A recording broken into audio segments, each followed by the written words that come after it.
রাজা বিক্রমাদিত্যর হাতে কিভাবে বাতাসে উড়ে চলা ঘোড়াটি আসে। একবার রাজা বিক্রমাদিত্য তার রাজপ্রাসাদে বিশাল দরবারে মন্ত্রীরা এবং দরবারীদের সাথে বসে প্রজাদের সমস্যা সমাধান খুঁজছিলেন। তখন একটি রহস্যময় সাধু, যার দীর্ঘ সাদা দাড়ি এবং হাতে একটি ঝলমলে লাঠি ছিল, দরবারে প্রবেশ করেন। সাধু বললেন, মহারাজ, আমি আপনাকে এমন একটি গুপ্তধন দিতে এসেছি যা পুরো বিশ্বে অমূল্য। রাজা হাসতে হাসতে বলল, আমি আপনার গুপ্তধনটি দেখার জন্য উদগ্রীব, অনুগ্রহ করে দেখান। সাধু তার ব্যাগ থেকে একটি ছোট্ট খেলনা সদৃশ্য ঘোড়া বের করেন এবং বললেন, এটি উড়তে সক্ষম, কিন্তু এটি চালানোর রহস্য শুধুমাত্র যোগ্য রাজারাই জানবে। রাজা বললেন, যদি এটি সত্য হয় তবে আমি এটি চালানোর রহস্য জানতে চাই। সাধু রাজাকে ঘোড়া দিয়ে বললেন, একটি ঘোড়া তোমাকে আসল সত্যের খুঁজে নিয়ে যাবে, কিন্তু তোমাকে সাহস এবং বুদ্ধিমত্তার সাথে প্রতিটি শর্ত পূরণ করতে হবে। রাজা ঘোড়ার উপর বসে উড়ন্ত হওয়ার চেষ্টা করলেন এবং দেখতে দেখতে ঘোড়াটি আকাশে উঠতে লাগলো। ঘোড়াটি রাজাকে একটি অজানা জাদুকরী জঙ্গলে নিয়ে গেল, যেখানে আশ্চর্যজনক সম্পদ এবং বিপজ্জনক দানবের মুখোমুখি হতে হবে। রাজা তার বুদ্ধিমত্তা এবং সাহসের সব মোকাবেলা করে ধন সম্পদ রক্ষা করে নিয়েছে এবং সাথে সফলতার সাথে সে রাজপ্রাসাদে ফিরে এসে রাজা জনগণের মাঝে তার একটি অংশ বিতরণ করেন এবং সাধুর প্রতি ধন্যবাদ জ্ঞাপন করেন। এভাবে রাজা বিক্রমাদিত্য বুদ্ধিমত্তা এবং সাহসে তাকে উড়ন্ত ঘোড়া এবং বিস্ময়কর কাহিনী উপহার দিয়েছে।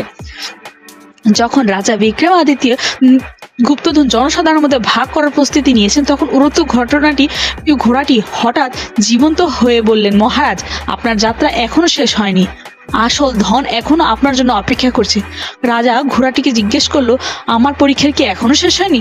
আর কি করতে হবে? ঘোড়া বলল, মহারাজ, এখন আপনাকে এমন একটি রাজ্যে যেতে হবে যেখানে কেবল অন্ধকার রয়েছে, যেখানে লুকিয়ে আছে একটি রহস্য যা আপনাকে আপনার সাম্রাজ্যকে অমর করে দিতে পারে। কোনো বিলম্ব না করে রাজা ঘোড়ায় চড়ে সেই অন্ধকার রাজ্যে প্রবেশ করলেন।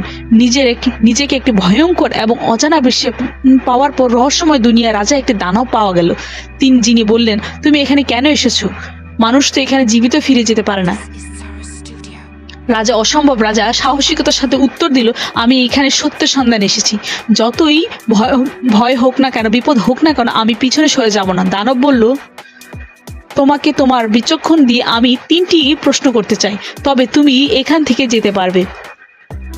প্রথম ধাঁধাটি ছিল, এমন কি যা সবার কাছে আছে কিন্তু অন্যদের দেওয়ার পরও আরো বাড়ে? রাজা হেসে বললেন, প্রেম। এটা একটি খাজানা যা দিতে পারলে আরো বাড়ে। দানব দ্বিতীয় ধাঁধাটি জিজ্ঞেস করলেন, এমন কি যা সবাই দেখতে পারে কিন্তু ছোঁয়া যায় না? রাজা সাথে সাথে উত্তর দিলেন, ছায়া। এটিকে সবাই দেখতে পারে কিন্তু ছুঁতে পারে না। শেষ ধাঁধাটি ছিল, এমন কি পাখিহীনভাবে উঠতে পারে কিন্তু আকার নেই? রাজা গভীরভাবে চিন্তা ভাবনা করার পর বলল, বিচার বুদ্ধি। এটি পাখিহীনভাবে উঠতে পারে কিন্তু কোনো আকার নেই। দানবটি হাসি মুখে বলল, তোমার বুদ্ধিমত্তা ও সাহস তোমাকে জিতিয়েছে। এখন তোমার গুপ্ত সম্পদ তোমার সামনে প্রকাশিত হবে। রাজা যখন দরজা খুললেন, তখন সে এমন একটি ধন খুঁজে পেলেন যেখানে কেবল জ্ঞান এবং শান্তির প্রতীক ছিল। রাজা ধন নিয়ে ফিরে আসার সিদ্ধান্ত নিল, কিন্তু অন্ধকারময় বিশ্বে রাজার কাছে সে বলল, এই ধন সম্পদ তখনই কার্যকর হবে যখন পুরো পৃথিবীতে বিতরণ করা হবে। রাজা বিক্রমাদিত্য সে গুপ্তধন নিয়ে রাজ্যে ফিরে এলেন এবং পুরো পৃথিবীতে জ্ঞান এবং শান্তি বিতরণ করলেন। রাজা বিক্রমাদিত্য শান্তি ছড়ানোর শপথ নিয়েছিলেন। যখন তিনি তার রাজ্যে জ্ঞান এবং শান্তি ছড়ানোর কাজে ব্যস্ত ছিলেন, তখন এক রাতে ঘোড়া আবার জীবিত হলো এবং বলল, মহারাজ, এই যাত্রা এখানেই শেষ হবে না, আসল বিপদ এখনো আছে। রাজা জিজ্ঞেস করলো, এবার কি বিপদ এবং এটি আমাকে কেন বেছে নেয়? ঘোড়া গম্ভীর স্বরে বলল, এবার আপনাকে এমন এক শত্রুর মুখোমুখি হতে হবে যা তোমার নিজের ছায়া থেকে জন্মেছে। এটি তোমার সাহস, বুদ্ধিমত্তা ও প্রতিটি ভালোত্ব অন্ধকারে নিয়ে যাবে। রাজা তখন মন্ত্রিসভা ডেকে বলল, এই যুদ্ধে আমার ব্যক্তিগত, আমি অন্ধকারময় চ্যালেঞ্জের মুখোমুখি একা হব। ঘোড়াটি রাজার কাছে একটি আয়না দিল, বলল, এই আয়না তুমি দেখতে পাবে যা শত্রুকে পরাজিত করার জন্য জরুরি, কিন্তু মনে রেখো এটি তোমার ভেতরের সত্যতাকে ফুটিয়ে তুলবে। রাজা আয়নাটিকে দেখল এবং সেখানে একটি অন্ধকারময় জঙ্গল দেখতে পেল যা তার মনে ভয়ের এবং দুর্বলতার প্রতীক ছিল। ঘোড়াটি বলল, এই জঙ্গলে তোমার ভয়ের প্রতীক, যতক্ষণ না তুমি এটিকে পেরোচ্ছ ততক্ষণ পর্যন্ত শত্রুকে পরাস্ত করার তোমার পক্ষে অসম্ভব। রাজা ঘোড়ায় চড়ে সেই জঙ্গলে প্রবেশ করলো। প্রতিটি পদক্ষেপে তার অদ্ভুত শব্দ শোনা যাচ্ছিল, অন্ধকারে তাকে থামানোর চেষ্টা করছিল। জঙ্গলের মাঝখানে সে একটি বিশাল দরজা পেল, তার উপরে লেখা ছিল, তোমাকে তোমার চেয়ে সবচেয়ে বড় ভয়ের মুখোমুখি হতে হবে। রাজা যখন দরজা খুলল, তিনি নিজের ছায়া দেখতে পেলেন। যা বলল, তুমি আমাকে পরাজিত করতে পারবে না, কারণ আমি তোমার অংশ। রাজা উত্তর দিল, আমি তোমাকে পরাজিত করতে আসিনি, বরং গ্রহণ করতে এসেছি। তুমি আমার অংশ এবং তোমাকে গ্রহণ করে আমি পূর্ণ হতে পারি। রাজা তখন যখন তার ছায়াকে গ্রহণ করলেন, এটি অন্ধকার থেকে আলোয় রূপান্তরিত হলো এবং বন অদৃশ্য হয়ে গেল। ঘোড়া বলল, মহারাজ, আপনি এটিকে প্রমাণ করেছেন। সত্যিকারের রাজা হলেন সেই যে তার অন্ধকারকে গ্রহণ করতে পারে। এখন আপনি সত্যিকারের রাজা হিসেবে পরিচিত হওয়ার যোগ্য। রাজা তার রত্ন এবং জ্ঞানকে তার জনগণের মাঝে বিতরণ করলেন, কিন্তু এখন তিনি জানতেন যে সত্যিকারের বিজয় হতে হলে এর মধ্যে যুদ্ধে জিততে হয়। তিনি মাস পার করেন। যখন রাজা বিক্রমাদিত্য তার রাজ্যের উন্নয়নে ব্যস্ত ছিলেন, একটি রহস্যময় দূত তার দরবারে এসেছিল। তার কাছে সেই সোনালী পাণ্ডুলিপি ছিল, যার উপর লেখা ছিল, এটি কেবলমাত্র সেই পড়তে পারবে যিনি আলো ও অন্ধকার উভয় গ্রহণ করেছেন। রাজা যখনই পাণ্ডুলিপিটি স্পর্শ করলেন, অক্ষরগুলি ঝলমল করতে শুরু করলো। তাতে লেখা ছিল, অমৃত তোমার অপেক্ষায় আছে, তবে এর জন্য তোমার 7টি দরজা পার করতে হবে। পাণ্ডুলিপিতে রাজাকে একটি স্থান নির্দেশন করা হয়েছিল, তাদের রাজ্য থেকে অনেক দূরে ছিল। রাজা বিলম্ব না করেই ঘোড়ায় চেপে সে রাজ্য রহস্যময় যাত্রা শুরু করলেন। যাত্রার প্রথম ধাপেই রাজা একটি মরুভূমিতে পৌঁছালো। সেখানে একটি ঝলমলে দরজা ছিল। সে দরজা বালিতে চাপা পড়েছিল। দরজার উপর লেখা ছিল, সত্য দেখার জন্য মায়া ত্যাগ করতে হবে। যেমনই রাজা দরজায় হাত রাখলেন, তিনি একটি বিভ্রান্তকর জগতে পৌঁছে গেলেন। চারপাশে মায়া হিসেবে অসংখ্য ধন এবং সুখের ভাণ্ডার ছিল। দৃশ্যটি ছিল, রাজা তার বুদ্ধিমত্তা দিয়ে বুঝলেন এগুলো সব মায়া। তিনি কেবল ওই পথেই মনোনিবেশ করবেন যা দরজার দিকে নিয়ে যায়। তারপর অনেক বছর পর রাজা বিক্রমাদিত্য তার রাজপ্রাসাদের সবচেয়ে উঁচু মিনারে দাঁড়িয়েছিলেন। যখন তিনি আপন মনে জাদুকরি উড়ন্ত ঘোড়াটির প্রথম দেখেছিলেন, ঘোড়াটির সোনালী পাখা এবং চকচকে শরীর নিয়ে আকাশে উঠছিল, যেন এটি কোনো স্বর্গীয় শক্তি অংশে ছিল। ঘোড়াটি ধীরে ধীরে নিচে এসে রাজার সামনে মাথা নত করল, যেখানে রাজাকে চিনতে সক্ষম হয়েছে। রাজা তাকে দেখে হাসতে হাসতে তার দিকে হাত বাড়ালেন। এটি একটি মুহূর্ত ছিল যেই দুই প্রাচীন শক্তি সংযোগ ঘটেছে। রাজা বিক্রমাদিত্য ঘোড়ার পিঠে চড়ে আকাশের দিকে তাকালেন। ঘোড়াটি এক মুহূর্তে মেঘের মধ্যে হারিয়ে গেল এবং রাজা মনে হলো তিনি এমন পৃথিবীতে নয়, বরং অন্য একটি জগতে রয়েছে। ঘোড়াটি রাজাকে এক রহস্যময় মেঘের শহরে নিয়ে গেলেন, যেখানে বাতাসে ভাসমান মহল এবং ঝর্ণা ছিল।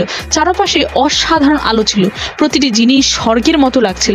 হঠাৎ একটি বিশাল ঝড় ঘোড়া এবং রাজাকে ফিরে এলো। ঘোড়াটি তার সমস্ত শক্তি ব্যবহার করলো এবং রাজাকে নিরাপদে রাখলেন, ঝড় থেকে বাইরে এনেছিলেন। অবশেষে ঘোড়া রাজাকে তার প্রাসাদের কাছে নিয়ে এলেন এবং ধীরে ধীরে মাটিতে নামালেন। রাজা ঘোড়াটিকে জড়িয়ে ধরে তার সাহসিকতা এবং নিষ্ঠার জন্য ধন্যবাদ দিলেন। যখনই সূর্য অস্তমিক হতে লাগলো, ঘোড়া আবার আকাশের দিকে উড়ে গেল, এবার চিরকালের জন্য, এবং রাজা তাকে চলে যেতে দেখলো। রাজার হৃদয়ে সর্বদা ওই ঘোড়ার জন্য একটি বিশেষ স্থান ছিল।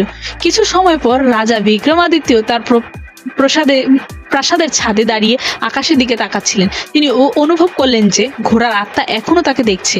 হাওয়ায় একটি শুকনো ঝলক দেখাচ্ছিল, ঘোড়াটি বিদায়ের প্রতীক। এটি সংকেত ছিল যে রাজার প্রতিজ্ঞা করেছিল যে তিনি তার ঘোড়ার স্মৃতিকে একটি মহৎ মূর্তি তৈরি করবেন, যা ভবিষ্যৎ প্রজন্মকে তার সাহসিকতার কথা মনে রাখতে সহায়তা করবে। কিছু বছর পর মূর্তিটি প্রস্তুত হলো। তাতে ঘোড়ার একটি আপন প্রতিভা প্রদর্শনকারে অসাধারণ একটি মূর্তি স্থাপন করা হলো, যা উদ্বোধনের দিন রাজা বিক্রমাদিত্য জনগণের সামনে ঘোড়ার সাহসিকতার গল্প শোনালেন এবং তাকে অমর করে তুললেন। সেই দিন থেকে লোকেরা ঘোড়ার স্মৃতিতে এসে গল্প করতে লাগলেন এবং তার সাহসিকতার কাহিনীগুলো শিশুদের শোনাতে লাগলেন। সেই দিনের উদ্বোধনে বিশাল এবং বড় আকার অনুষ্ঠান হচ্ছিল। রাজা বিক্রমাদিত্য তিনি তার জনগণের উদ্দেশ্যে বলেন, এটি ভাস্কর্য শুধু একটি ভাবনা নয়, এটি জাদুই ঘোড়ার স্মৃতি, যা আমাকে আকাশের সীমানায় বাইরে দেখতে সক্ষম করেছে। এটি তোমাদেরকে শেখায় যে সাহস এবং বিশ্বাস সাথে থাকলে সবকিছুই অর্জন করা সম্ভব। মানুষ রাজার কথা মতো শুনে আবেগে অনুভূত হয়ে গেল। সেদিন রাতে রাজা বিক্রমাদিত্য তার রাজপ্রাসাদের ছাদে দাঁড়িয়ে আকাশের দিকে তাকিয়ে তিনি হঠাৎ আকাশের একটি ঝলক দেখলেন। সেটি ছিল জাদুই ঘোড়া, যা মেঘের মধ্যে সোনালী পাখার মধ্যে উড়ন্ত মনে হচ্ছিল। রাজা মনে হলো যে ঘোড়াটি তারই শেষ বিদায় দিতে এসেছে। রাজা হাসতে হাসতে আকাশের দিকে হাত জুড়ে বলল, তুমি আমাকে যা শিখিয়েছো আমি কখনোই ভুলতে পারবো না। তুমি সব সময় আমার হৃদয়ে থাকবে। ঘোড়ার রং ধীরে ধীরে মুছে গেছে এবং রাজার মুখে সন্তোষজনক ভাবনা ফুটে উঠল। কিছু সময় যাওয়ার পর রাজার আত্মজীবনী লেখার সময় তার শেষ পাণ্ডুলিপি যোগ করল, এটি ঘোড়ার শুধুমাত্র আমার সাথেই ছিল না, আমার আত্মার বিশ্বাস তো ছিল। এটা উড়ান আমার সর্বদা শেখাবে যে যাহারা বিশ্বাস এবং সাহস রাখে তারাই আকাশের প্রতিটি সীমা অতিক্রম করতে পারে। সেই রাতে রাজা বিক্রমাদিত্য শেষ নিঃশ্বাস ত্যাগ করেন, কিন্তু তাদের জীবন কাহিনী এবং জাদুকরী ঘোড়ার সঙ্গে তাদের অমর বন্ধুত্ব শতাব্দী জুড়ে মানুষের অনুপ্রাণিত করে এসেছে। প্রতি বছর তাকে মানুষ তার স্মৃতিতে আসে এবং তার মূর্তিটি দেখে রাজার মহত্ব এবং ঘোড়ার বীরত্ব স্মরণ করে।